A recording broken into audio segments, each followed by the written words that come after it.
থাকবো আমরা সবার আগে FeV1 এফভিসি রেশিওটা দেখবো। তাহলে এই রেশিও এখানে যদি দেখি টেস্ট ওয়ানে 65%, তাহলে আমাদের প্রেডিকশন ছিল 77, এখানে কম আসছে 65%। তাহলে 65 মানে হচ্ছে এটা অবস্ট্রাকটিভ প্যাটার্ন, এটা 80%।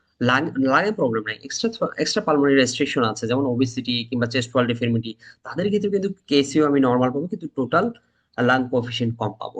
এটার স্টার্টিংটা হবে, একটা ফ্লো ভলিউম লুপের স্টার্টিং হবে শার্প এবং এক্সপ্লোসিভ আপস্ট্রোক থাকবে। মাঝের যে অংশটা সেটা মিডল পার্টটা হবে স্মুথ কার্ভ উইদাউট কাফিং অর আর্লি টার্মিনেশন। আসলে দুইটা জায়গায় আমাদের জন্য খুব গুরুত্বপূর্ণ, একটা হচ্ছে আমাদের অ্যাজমা এবং সিওপিডি এক্সক্লুড করার জন্য অনেক ওল্ডার পেশেন্ট থাকে যাদের ক্ষেত্রে আসলে ব্রঙ্কিয়াল অ্যাজমা যদি ওভারল্যাপ থাকে তাদের ক্ষেত্রে মানে সিওপিডি প্রাইমারি ডায়াগনোসিস কিন্তু দেখা গেলো যারা তার ব্রঙ্কিয়াল অ্যাজমা ওভারল্যাপ আছে তাহলে তাদের ক্ষেত্রে কিন্তু ম্যানেজমেন্টে একটু চেঞ্জ চলে আসে। আবার দেখা যায় যে অনেক ইয়াং পেশেন্ট যাদের ক্ষেত্রে জেনেটিক কারণে সিওপিডি হয়েছে কিন্তু আমরা তাদেরকে অ্যাজমা হিসেবে ট্রিট করছি, তাদের ক্ষেত্রে কিন্তু আসলে স্পাইরোমেট্রির গুরুত্ব অনেক। এছাড়াও পালমোনারি ফাইব্রোসিস ডায়াগনোসিস জন্য স্পাইরোমেট্রির গুরুত্ব রয়েছে। এটা হচ্ছে যদি আমি প্র্যাকটিক্যালি রোগীদের কথা চিন্তা করি, আমার ওয়ার্ডের কথা চিন্তা করি, তাহলে একদিক থেকে এটার স্পাইরোমেট্রির গুরুত্ব। আর দ্বিতীয় গুরুত্ব হচ্ছে যে আমাদের পরীক্ষার হলে, কারণটা হচ্ছে আমাদেরকে যেহেতু অস্পিতে স্পাইরোমেট্রি অনেক সময়ই থাকে এবং স্পাইরোমেট্রি একটা সহজ টপিক যেটা ইন্টারপ্রিটেশন খুব কঠিন না, কিন্তু আমাদের রেগুলার প্র্যাকটিসের অভাবে দেখা যায় অনেক সময় স্পাইরোমেট্রি ডায়াগনোসিস আমরা ঠিকভাবে করতে পারি না, যে কারণে কিন্তু এখানে 5 মার্ক অনেক বিশাল ব্যাপারে হয়ে দাঁড়ায় আর কি পাশের ক্ষেত্রে। যাই হোক আমরা একটু স্টেপ বাই স্টেপ আলোচনা করি কিভাবে স্পাইরোমেট্রি ইন্টারপ্রিটেশন করব। সবার আগে আমাদেরকে যদি ফ্লো ভলিউম লুপ দেওয়া থাকে প্রশ্নে, যেটা প্র্যাকটিক্যালি করি সেখানে তো ফ্লো ভলিউম লুপ থাকবেই, কিন্তু যদি প্রশ্নে আলাদাভাবে ফ্লো ভলিউম লুপ দেওয়া থাকে তাহলে ফ্লো ভলিউম লুপ দেখেও কিন্তু আমরা অনেকটা ডায়াগনোসিসটা বুঝতে পারবো। এটার স্টার্টিংটা হবে, একটা ফ্লো ভলিউম লুপের স্টার্টিং হবে শার্প এবং এক্সপ্লোসিভ আপস্ট্রোক থাকবে। মাঝের যে অংশটা সেটা মিডল পার্টটা হবে স্মুথ কার্ভ উইদাউট কাফিং or early termination. And last part যেটা এটা কমপক্ষে 6 সেকেন্ড পারসিস্ট করতে হবে। তার মানে এটা এখানে একটা প্লেটু থাকবে, volume plateau in volume, volume একটা প্লেটু পাবো। যাই হোক আমরা যদি সরাসরি দেখে নিই তাহলে একটা নর্মাল যদি ফ্লো ভলিউম লুপ চিন্তা করি তাহলে this is the normal flow volume loop. এখানে উপরের অংশটা যেটা যেটা এই অ্যাক্সিস বরাবর লং অ্যাক্সিস বরাবর এটা আসলে এক্সপিরেশন নির্দেশ করে। আমরা যে স্পাইরোমেট্রি করি এটা মেইনলি এক্সপিরেশনটাই বেশি দেখি, আর ইন্সপিরেশনটা আমরা যেটা পাই এটা হচ্ছে ইন্সপিরেশন নিচের অংশটা। এটা আমরা দেখবো যে আসলে গুড ফ্লো না হলে ইন্সপিরেশনটা কিন্তু আসলে ঠিকঠাক এটাতেও প্রবলেম থাকে।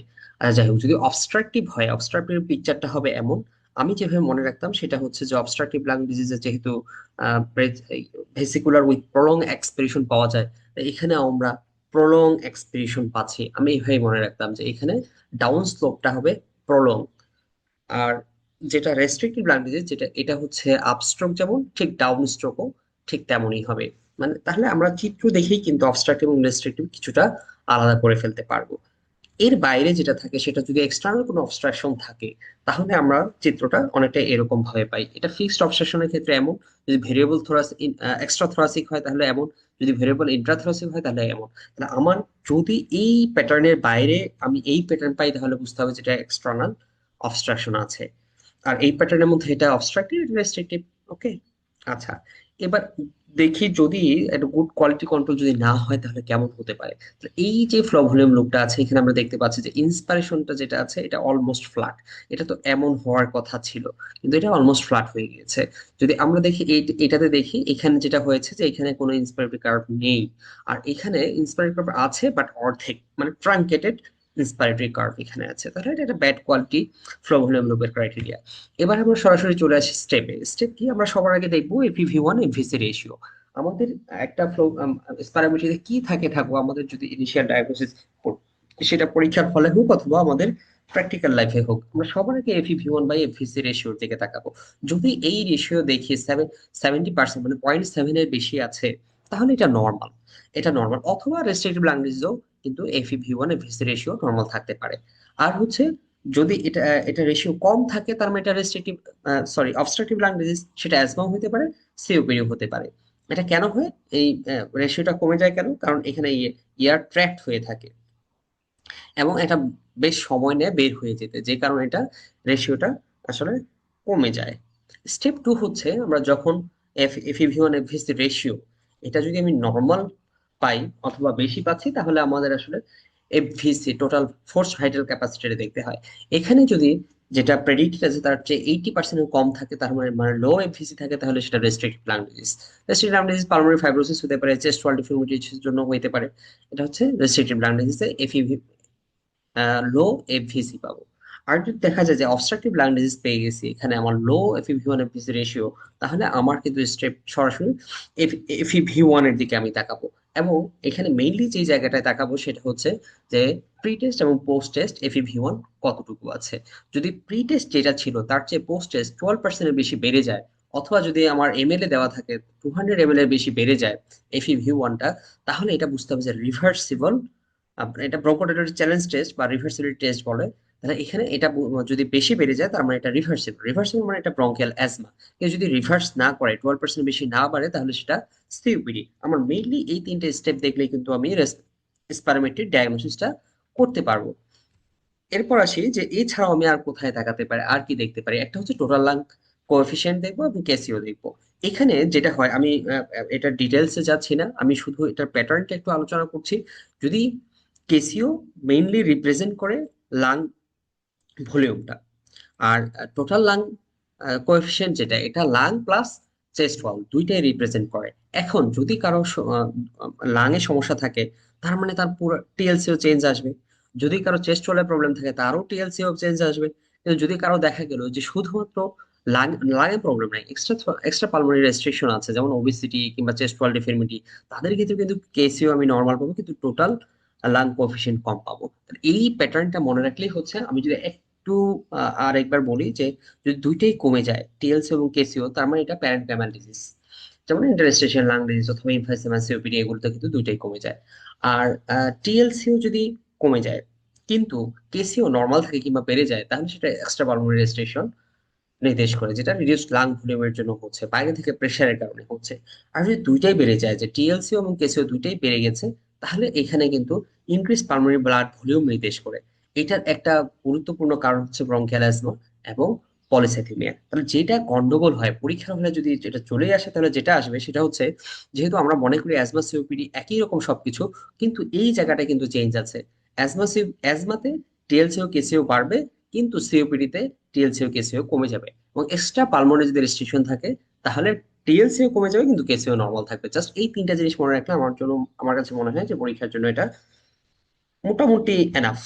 এবার যদি আমরা দেখি একটু অবস্ট্রাকটিভ রেস্ট্রিকটিভ একটু আমরা কম্পেয়ার করে দেখি, তাহলে আমরা সবার আগে এফইভি1 এফভিসি রেশিওটা দেখেছিলাম, এটা কমে যায় অবস্ট্রাকটিভে, আর রেস্ট্রিকটিভে নর্মাল থাকে অথবা ইনক্রিজও হতে পারে।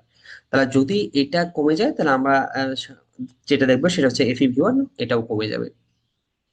এফইভি1 যদি রিভার্সিবল থাকে তাহলে অ্যাজমা, রিভার্সিবল না থাকলে সিওপিডি। আর এফভিসি যদি দেখি, এফভিসি সাধারণত অবস্ট্রাকটিভ লাং ডিজিজ নর্মাল থাকে এবং রেস্ট্রিকটিভ ডিক্রিজ হয়। এটা ডিক্রিজ হতেও পারে, কিন্তু নর্মালি রেস্ট্রিকটিভ লাং ডিজিজে এফভিসি ডিক্রিজ করে। ফ্লো ভলিউম লুকটা কেমন হবে আমরা এর আগেই দেখেছি। ফ্লো ভলিউম লুক অবস্ট্রাকটিভে এটাকে বলতেছে স্কোপড আউট এপিয়ারেন্স, এবং রেস্ট্রিকটিভ যেটা আছে এটা হচ্ছে টল এন্ড ন্যারো হয়, আমরা অলরেডি দেখেছি এটা। সেটা না বলি, এবার সরাসরি চলে আসি সামারিতে। সামারিতে তাহলে আমাদের স্টেপ ওয়ান ছিল এফইভি1 এফভিসি রেশিও দেখা, এটা যদি বেশি থাকে তাহলে এটা আমি এফভিসি দেখবো। এফভিসি যদি কমে যায় তাহলে রেস্ট্রিকটিভ, আর যদি এফভিসি নর্মাল থাকে অথবা বেশি থাকে তাহলে সেটা নর্মাল থাকে। আর যদি এফইভি1 এফভিসি রেশিও 70% কম থাকে, তাহলে সেটা অবস্ট্রাকটিভ। অবস্ট্রাকটিভ থাকলে আমরা রিভার্সিবিলিটি টেস্ট দেখবো, মানে এফইভি1 দেখবো। এটা প্রি টেস্ট এবং পোস্ট টেস্টে যদি পোস্ট টেস্টে বেশি আসে মানে পজিটিভ হয়, তাহলে ব্রঙ্কিয়াল অ্যাজমা, আর যদি কম থাকে তাহলে সিওপিডি। আর অবস্ট্রাকটিভ রেস্ট্রিকটিভ দুইটার ক্ষেত্রে আমাদের আসলে যদি এখানে মাইল্ড, মডারেট এবং সিভিয়ার, ভেরি সিভিয়ার এভাবে আলাদা করতে পারি। মেইনলি এটা রেস্ট্রিকটিভ লাং ডিজিজে দেখা হয়, সিভিয়ারিটিতেও দেখা হয়। এখানে যদি 80% বেশি কমে যেয়ে থাকে, তাহলে সে 80% বেশি থাকে প্রেডিকশন, তাহলে কিন্তু তার অবস্ট্রাকশন আছে, তাহলে সেটা মাইল্ড। আর যদি 50 to 80% তাহলে মডারেট, 30 to 50% মানে সিভিয়ার, এবং 30% যদি কম থাকে তাহলে ভেরি সিভিয়ার, এটা অবস্ট্রাকশন আছে। এবার আসি প্র্যাকটিসে চলে আসি। প্র্যাকটিসের ক্ষেত্রে যদি আমরা প্রথমটা দেখি, যে এখানে এ 55 years old female present with the dry cough and valgocrackles on auscultation. She has a history of rheumatoid arthritis. এখানে কিন্তু আমাদেরকে একটা ক্লু দিয়ে দিয়েছে। পরীক্ষার হলে ক্লু থাকতেও পারে নাও থাকতে পারে। তবে যদি রোগী আমার সাথে থাকে তাহলে তো আমার রোগী ক্লু। এইখানে রিউমাটয়েড আর্থ্রাইটিস এর ডায়াগনোস পেশেন্ট যার ড্রাই কাফ এবং ক্র্যাকলস নিয়ে এসেছে। তার মানে এখানে আমাদের যদি প্রথমে চিন্তা করি তাহলে কি হতে পারে, এটা হয়তো লাং ফাইব্রোসিস হয়ে গেছে। এবং তাহলে আমরা এখানে রেস্ট্রিক্টিভ প্যাটার্ন পাবো। আমরা একটু যদি দেখে নেই তাহলে এখানে কি আছে, আমরা সবার আগে তাকাবো FEV1 এফভিসি রেশিওর দিকে। এখানে আমরা দেখতে পাচ্ছি যে যেটা মেজার করা হয়েছে এটা 0.89, মানে এটা 80% এর বেশি আছে কিংবা প্রেডিকশনের ভিতরে বেশি আছে। তার মানে এটা নর্মাল। যদি নর্মাল থাকে তাহলে এটা অবস্ট্রাকটিভ না, এটা সবার আগে নির্দেশ করে। এখন এটা কি আদৌ নর্মাল পেশেন্ট নাকি রেস্ট্রিক্টিভ লাং ডিজিজ, এটা দেখার জন্য আমরা যেটা দেখবো সেটা হচ্ছে এফভিসি দেখবো। এফভিসি তে এখানে দেখি আমরা তাহলে 1.9 হচ্ছে এটা মেজার্ড, আর প্রেডিকশন 3.2, তার মানে এখানে কমে গিয়েছে।